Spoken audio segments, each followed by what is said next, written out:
Le Niger fait face à un paradoxe. Une jeunesse nombreuse, dynamique, pleine de potentiel, mais une large partie se trouve sans perspective professionnelle durable.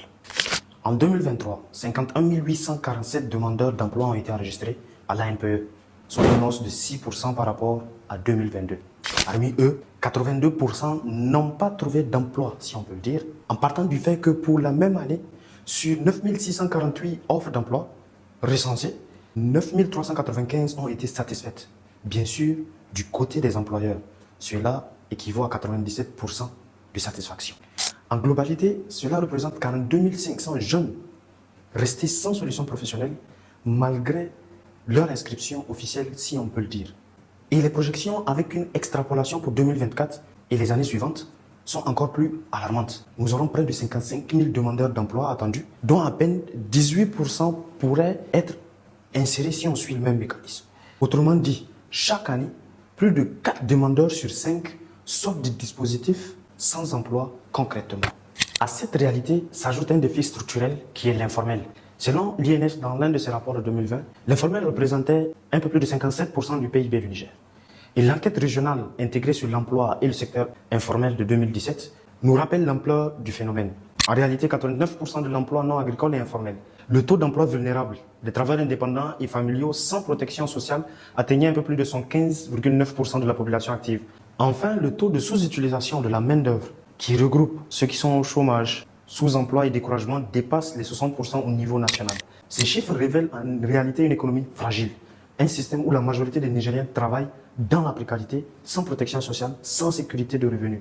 Et pourtant, cela fait plus de 10 ans que cette situation perdure. Pourquoi? Parce que pour certaines personnes, le coût de l'emploi formel est trop élevé.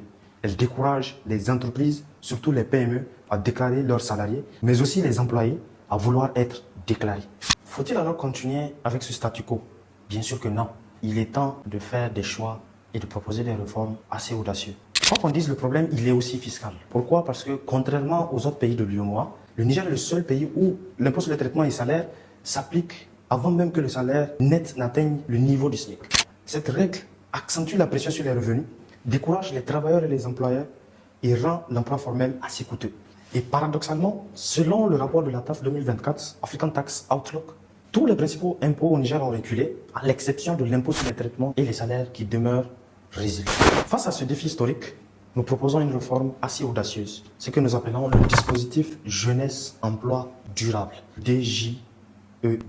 Un mécanisme simple, clair et puissant.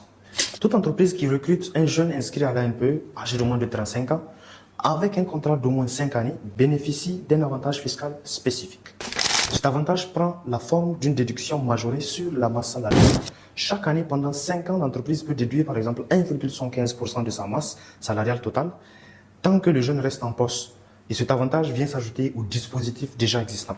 Mais attention, le système doit être bien cadré. Moins de 3 jeunes recrutés, pas de déduction. À partir de 3 jeunes, l'entreprise peut bénéficier de 1,75% de déduction sur sa masse salariale totale. Et dès à partir de 5 jeunes, le taux peut grimper par exemple à 2,5%. Prenons un exemple simple.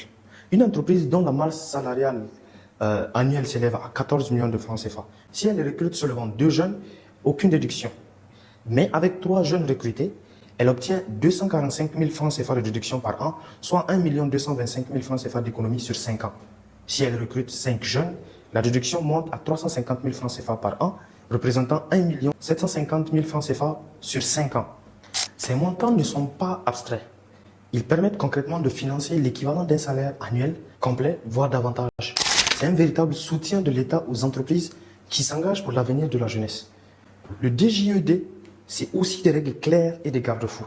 Le salarié doit rester au moins 5 ans, sinon l'avantage est annulé rétroactivement. Le dispositif ne concerne que les nouveaux recrutements via l'ANPE pour éviter des recyclages d'anciens contrats. Un plafond doit exister. Maximum 9 à 11% de la masse salariale peut être déductible pour prévenir les abus. Les impacts attendus sont immenses. Une insertion durable de milliers de jeunes dans le marché formel, une réduction réelle du chômage des jeunes diplômés et non diplômés, la formalisation progressive des PME et des unités de production informelles. Mais aussi, à moyen terme, un élargissement de l'assiette fiscale parce que des jeunes qui travaillent consomment plus, contribuent plus et participent à la richesse nationale. Cette réforme n'est pas uniquement une dépense, c'est un investissement dans l'avenir du Niger. Ces effets se déploieront sur plusieurs fronts. D'abord, l'emploi. Chaque jeune recruté, chaque contrat formalisé, ce sont des vies transformées, des familles entières qui retrouvent l'espoir. Avec les incitations proposées, les projections sont claires. On peut estimer entre 15 à 18 000 emplois durables créés sur les 5 premières années. Un cercle vertueux s'enclenche. Plus d'emplois formels,